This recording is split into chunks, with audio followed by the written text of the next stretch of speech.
Welcome back to the channel, Straw Hat Crew. Today, we got a little banger. I seen it. I was scrolling through YouTube, you know what I'm saying, like For You page or whatever. And I seen it and I was like, I relate to this heavy. So we're gonna get straight into it.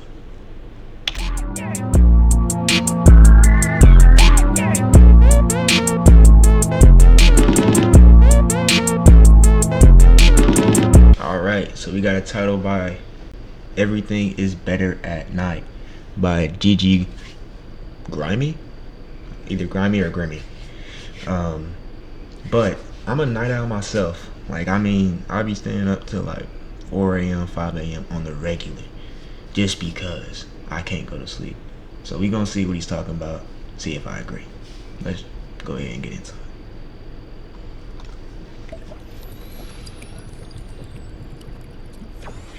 Yo, I ain't gonna lie, I'm recovering from an illness that I was feeling over the past couple days, so my voice is kind of chopped. But hey, man, we still putting in the work, man. 2023 takeover is still in full effect. Now look, I'm gonna be honest. I don't know what went wrong in my DNA coding process, but something must have gone wrong and they became more tangled than the wires under Gumball's desk. Because I personally believe that nighttime is by far the most superior time of day. During the day, it feels like I'm more drained than my phone battery. But when the sun goes down, it feels like I drained an entire pack of Red Bull. It's just something about those wee hours of the night that unlock an assortment of various I'm telling you, I be feeling tired all day, be wanting to take naps throughout the day and shit, you know what I'm saying?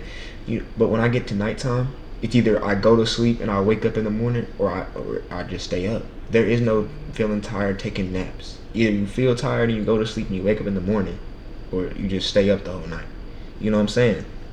Temperaments and feelings. It feels like I'll tap in with my higher self during the night, bro. The most simple things become elite experiences at night. So to that, we'll be discussing some of the various activities that become heightened and hit their peak during the nighttime. Comment down below things that hit different during the nighttime, and like and subscribe if you're new. First, we gotta talk about eating snacks. Now, I don't know about y'all, but eating during the day never feels like a task. But as a... Alright, chat. I got a confession. All I do is eat snacks, bro. I'm not gonna cap. I eat like a good meal every once in a while, but I'm a snack eater, bro. It's bad, I know. I shouldn't be like that. Grown ass man eating snacks all day, but it is what it is, right? Sun starts to set, I end up becoming more famished than Theodore Seville. The first meal that I want to mention is cereal. Now, if you've seen this video, then you know about how renowned and clutch cereal can be. But there's something different about making yourself a bowl of Frosted Flakes at 3 a.m. During quarantine, you can find me in the kitchen more often than chowder, bro. If you broke into my crib in the middle of the night trying to get your hands on some valuables, your jaw would drop to the floor like Humpty Dumpty, because all you would see is me making a bowl of Fruit Loops at 4 a.m. I swear, cereal was originally made to be consumed during these hours. But the process of actually getting this cereal during these late hours is more treacherous than the fucking Temple of Doom. I swear, during the day, the house is more quiet than Maggie Simpson. I can walk. Bro, have y'all ever went to y'all's kitchen, right? You know what I'm saying? And I don't know if y'all ever had parents that, like, when you go into the kitchen at a certain time, it's supposed to be closed. Like, you're not allowed to be in there. So going in there is basically like you saying to your parents, you going in the kitchen after they said it was closed is them, even though you just hungry as hell and you want to feed yourself. But they don't care. Boy, that shit feels like a 007 James Bond mission every time. I'm not gonna lie to you. I'll be over there. Dad be snoring loud as fuck. If he's still snoring, you're good. Once you don't hear the snoring anymore, walk up the stairs, open cabinets, and open doors without any noise being simulated. But the moment I try to go downstairs and get a snack during the night, the floorboards decide they want to start impersonating Ariana Grande and produce the most ear-splitting creak of all time. Like, the floor dash be sounding like a fucking chew toy, bro. Now I gotta move around the crib like SpongeBob trying to steal Patrick's box. The same thing goes for the cabinets. They start screeching like a fucking feral cat. But by far the worst possible outcome of trying to get snacks in the middle of the night is when a plastic cup falls on the ground. Once this esoteric incident occurs, it continues. it's done. Wrap it up, run back up to the room as quick as you can. If you can't make it, you know what's waiting for you. So until the end of time. The cup bounces on the ground more than Tigger, bro. And then this does nothing but summon every nigga in the crib to the kitchen to get on my ass. And then I gotta stop the microwave with 1 second left because that shit sounds like a fucking tornado siren, bro. But when I finally get whatever snacks that I came downstairs for, I turn off the lights and I scurry back up the stairs before the boogeyman tries to snatch me. The one thing I find very ironic is that when I'm trying to do something around the house and everybody's sleeping, I try to keep the noise and ruckus to a minimum. But when my parents are doing something, they show no mercy and have the house sounding like a fucking war is happening. But anyway, the other thing that hits during the night is water. I think it's safe to say we've all been in sleep deeper than the Pacific Ocean. But then suddenly we wake up. When you wake up at like 3 a.m., I think he's just about to say it. When you wake up at 3 a.m., you chug a freaking whole bottle of water, especially if it's straight out the fridge. It's a different feeling. A cold sweat, throat drier than a Ritz cracker. My esophagus feels like it's lined with sandpaper. But then you look over at your desk or nightstand and see the most succulent divine bottle of water. I think it's been scientifically proven that the water molecules become more refreshing at 3 in the morning. I'd be gripping that bottle tighter than Squidward holding his jellyfish man. This is what I imagine God's tears taste like, bro. Cold water in the middle of the night is on par with McDonald's Sprite. That should be having me levitating like Max Napier. And I hope I'm not the only one Yeah, I'd say they're even. I give it to who would them. always bring the entire pantry of food to their room and keep a stash like a squirrel with its acorns. Now we You gotta have talk to. about showering. Fuck whatever zodiac sign you are. I don't care if you're a Sagittarius, Pisces, Capri Sun. Do you take your showers at night or in the morning? That's how I'll find out if we're compatible. But in all seriousness, showering at night is probably one of the most serene and relaxing experiences, bro. Now don't get me wrong, there's nothing wrong with taking showers in the morning or whatever, but them motherfuckers damn near put me back to sleep. And due to school starting before the pyramids were built, I had to get up at 6 a.m. to take showers. So niggas was in the shower Facts. dozing off like I was gone off melatonin gummies or something. When I take showers at night, I don't have to worry about how long I shower and managing my time. As long as you don't walk around smelling like 2 tons of ass cheeks, then we really don't have a problem. But the thing is that niggas that I go to school with would come home after 5 hours of football practice, go to sleep, take no shower in the morning, and then come home smelling like they just had a one-night stand with the skunk. Bro, I know y'all bed sheets be smelling like all type of rancid No, stench. bruh. If you're a morning shower and you play a sport, I don't care. After practice, you have to take a shower, bro. It's just. There were some times, I'm not gonna sit here and act like there wasn't no times where I didn't take a shower. But all those times where I didn't take a shower after practice, I literally slept on the carpet. I was so tired that I slept on the carpet. Swear.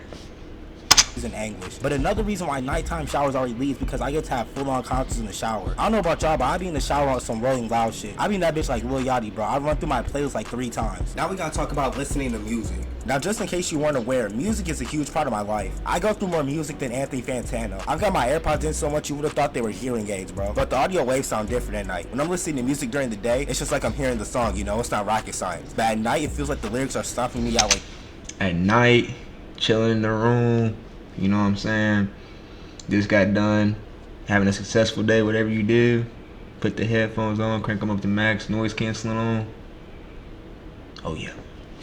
Draymond Green or something. I'm pretty sure we've all had those nights where we just put our favorite album on blast and sit there marinating in our feelings. Music is deadass an escape from reality, bro. I don't think I'm the only one who's put some Juice WRLD on full blast and just stared out their window, especially when it's raining. Absolutely. There's something therapeutic about it. But then a lot of times my brain decides it wants to suddenly remember every cringy and corny thing that I've ever done in my entire existence. Or you'll start listening to that music that makes you want to get in your fucking bag and start turning your life around at 3 a.m. All of a sudden my playlist will shuffle to that hefty ass nigga raw wave. My nigga, I'm dropping to the floor and doing 100 push-ups like an army soldier, bro. That random ass Start talking about I'm about to do 100 push-ups, 100 sit-ups, 100 squats, and run 10 miles a day. I'm not playing anymore. I'm getting this together. 2 days later, you're done doing it. You stopped. adrenaline rush, be ready to have me run a mile, invest in stocks, find a cure to all diseases, all that shit, bro. Someone needs to find a way to bottle that random 3 a.m. motivation and sell it to the general public or something. Now we gotta talk about playing the game. Those Saturday nights staying up until the crack of dawn, rotating through every game on the console are unmatched. For the PlayStation, Here's the thing about playing the game. Playing the game between 12 p.m. and like 3 a.m. Or I think it's 12 a.m. to 3 a.m. But between those 4 hours is peak, right? But once you get like 4-ish, 5-ish, 6 or 7-ish, unless you're having a legendary sesh, it's probably going to be dead. So there's no point in even playing. It's going to be like one nigga sleeping on the game, one dude that's like driving a car and he's like not even responding. Yo, you on the game? You know what I'm saying? So at that point, go ahead and call it a night. Xbox decided to release the audio of everything that was ever said in these parties, most of y'all niggas would be behind bars. Some of the conversations that would go down after hours would have most of these niggas on wanted posters or something. We don't even I'm be getting focused on locked trying up to for matches. probably We just be in there 25 cracking to jokes, 30. bro. Because I don't know about y'all, but 25 after to certain 30. hours, the smallest things become way more funny. Like someone in the party could tell the corniest knock-knock joke and niggas will bust out into tears, bro. Especially when these niggas' consoles start sounding like fighter jets after 10 minutes. I don't think y'all know how hard it is trying to clutch a 1v4 and you got 7 niggas in the party blasting music and other bothersome sound effects. Those FaceTime calls always be TikTok, different at night too. music. There's always that one friend who says the most out-of-pocket things or start doing the most nefarious and abominable deeds on FaceTime, bro. Now we got I swear they only do that at nighttime just to get a reaction, just to keep everybody awake. Like, there's no way they actually think that.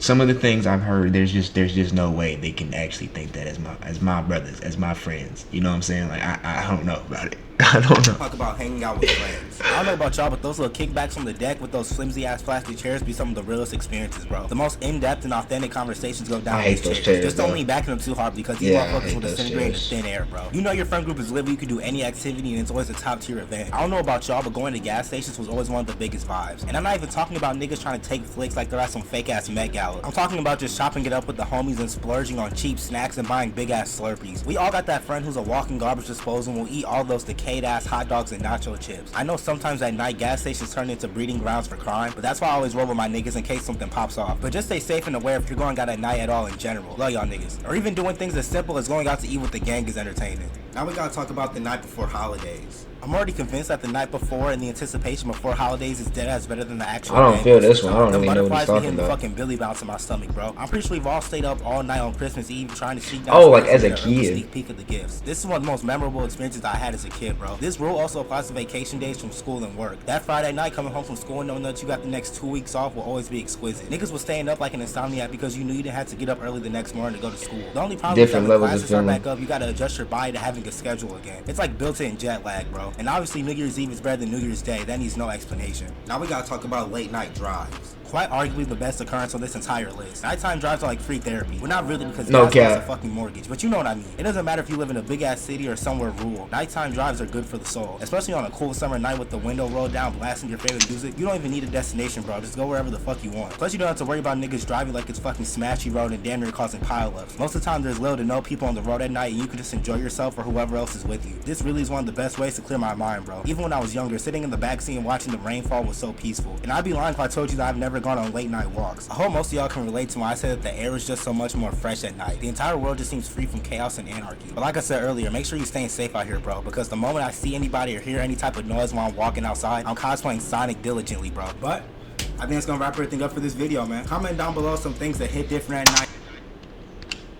Well, oh, whoa, what's all this? Hold on. Alright, man. Hold on, chat. Cause this shit tripping. The 2023 takeover is in full effect over here. Also, you know, I want to thank y'all for the milestone that we hit. Like, alright, so he just checked things, but now I gotta thank y'all for, you know what I'm saying, watching the video and shit. Appreciate you. But I'll catch y'all tomorrow. This is gonna be the third one I post. Peace.